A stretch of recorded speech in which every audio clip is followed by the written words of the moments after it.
और ऐसे दो विषैले सांपों से और कोबरा से बच के रहना चाहिए देखिए पूरा पश्चिम बंगाल ना ममता दीदी को एकदम किनारे कर देगा सत्ता से। इन लोगों ने माँ माटी मानुष तीनों को रुला दिया है। वहाँ कोई अपने मंदिर में पूजा नहीं कर सकता खुल के, अपने त्योहार मनाने के लिए उसको तमाम साजिश मतलब उसके खिलाफ साजिशें हो जाती हैं। अब ममता दीदी जा रही है और भाजपा आ रही है और वहाँ पे भी कानून का राज होगा, भगवा लहराएगा और उसके फ्रस्ट्रेशन में जितना कुछ निकल रहा हो निकलने दीजिए।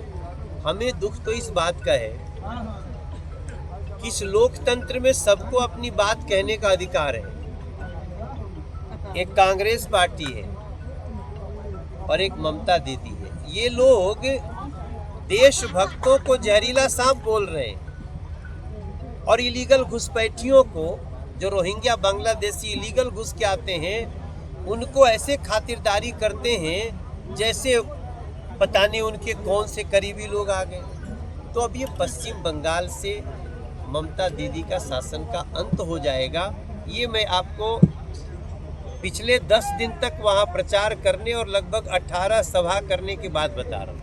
और ममता बनर्जी का एक और बयान आया है, उन्होंने कहा है कि बीजेपी को वोट देने का मतलब है कि हम मीट मांस नहीं खा पाएंगे। उत्तर प्रदेश में खाली शाकाहारी लोग रहते हैं क्या? उत्तर प्रदेश में किसी के खाना खाने पे प्रतिबंध है क्या?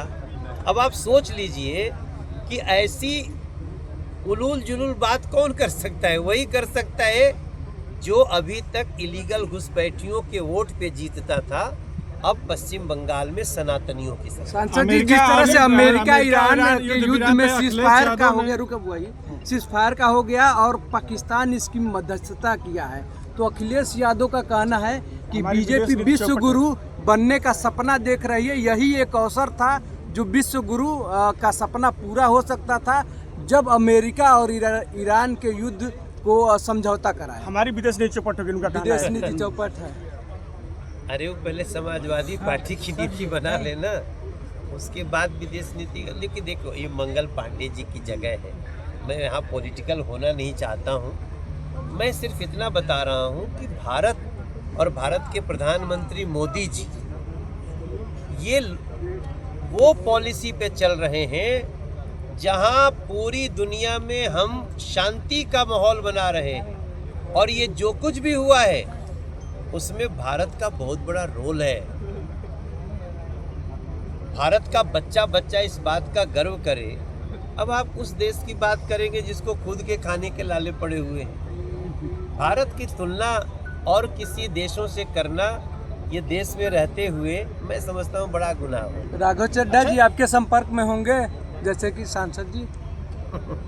अच्छा, एक सवाल आखिरी सवाल जरूर। जैसे कांग्रेस पार्टी ने हेमंत बिस्वा अरे भाई हमारे मुस्काने का मत अर्थ निकाल लेना।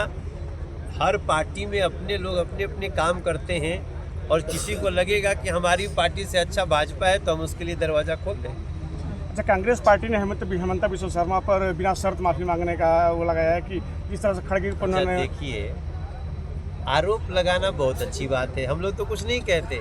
अब जिस पे आरोप लगेगा वो एफआईआर करेगा, लेकिन आरोप लगा के और पता नहीं कौन दरबार में घुस जा रहे हैं लोग, ये बड़ी समस्या है। खड़गे पर आरोप लगाया है कि हेमंत बिस्वा शर्मा ने अब सब इस्तेमाल किया है खड़गे पर। अरे खड़गे साहब ने तो ये कह दिया कि भाजपा आरएसएस वालों को देखते ही नमाजी उठ के मार डालें। आप बताइए इसको कोई भी समर्थन दे सकता है?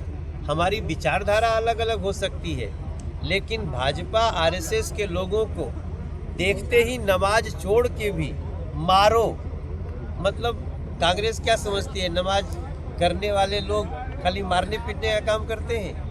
आप खुद देख लीजिए कांग्रेस किस फ्रस्ट्रेशन के चरम पे। कांग्रेस का आरोप है कि जिस तरह से खड़गे का हेमंत बिस्वा शर्मा ने अपमान किया है, कांग्रेस बिना शर्त उनको माफी मांगनी चाहिए हेमंत बिस्वा शर्मा को। सर हम आपसे कह रहे हैं